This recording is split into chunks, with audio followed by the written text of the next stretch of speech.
জনাব তারেক রহমানের স্বদেশ ঐতিহাসিক স্বদেশ প্রত্যাবর্তন উপলক্ষে আমরা যে অভ্যর্থনা কমিটি গঠন করেছি তার আহ্বায়ক এবং সদস্য সচিব জনাব রুহুল কবির রিজভী এবং মিডিয়া সেলের প্রধান জনাব ডাক্তার পাবেল, আমরা আরও সংশ্লিষ্ট যে কয়েকজন আছে, আমরা সিকিউরিটি টিমের প্রধান সহ ব্রিগেডিয়ার সাম সহ সরেজমিনে বিমানবন্দরে যেখানে তিনি অবতরণ করবেন সেই জায়গা থেকে কিভাবে কোথায় বসবেন এবং গাড়িতে উঠবেন এবং সমস্ত রাস্তা যেই দিক দিয়ে উনি এবার কেয়ার হসপিটালে যাবেন, ওখান থেকে বাসায় আসবেন এবং অন্যান্য অনুষ্ঠান আমরা যেটা করতে চাচ্ছি সেটা সময় মতো আপনাদেরকে জানাবো, সেগুলো সরজমিনে আমরা একটু পরিদর্শন করে এবং সংশ্লিষ্ট সকল কর্তৃপক্ষের সাথে একটু সমন্বয় করতে গিয়েছিলাম। আর নিরাপত্তার বিষয়টি আলাদাভাবে সরকারের সংশ্লিষ্ট মহলের সাথে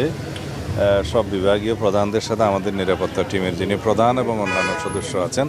তারা সমন্বয় করছেন বেশ কয়েকদিন থেকে। সরকারের পক্ষ থেকে আমরা বেশ সহযোগিতা পাচ্ছি এবং আমরা সারা দেশের আমাদের সমস্ত জেলা পর্যায়ে, উপজেলা পর্যায়ে, ইউনিয়ন পর্যায়ে পর্যন্ত আমাদের সকল সংগঠনের, বিএনপি সহ সকল অঙ্গ সংগঠনের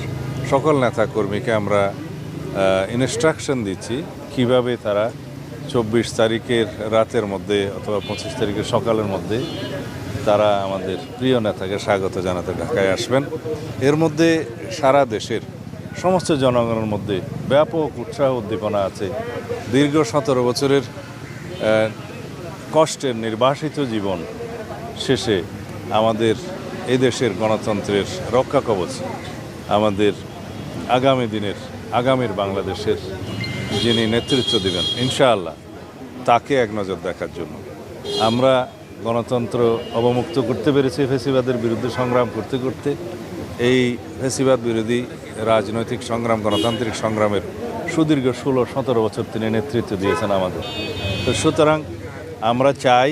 যেন তার এই ঐতিহাসিক প্রত্যাবর্তন যেন বিগত 55 বছরের ইতিহাসে যেভাবে যা কিছু দৃষ্টান্ত আছে তাকে ছাড়িয়ে যায়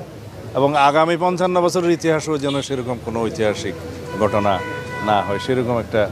আমরা স্মরণীয় করে রাখার জন্যই আমাদের সমস্ত আয়োজন হচ্ছে। আশা করি সারা দেশের মানুষ এই জন্য অপেক্ষা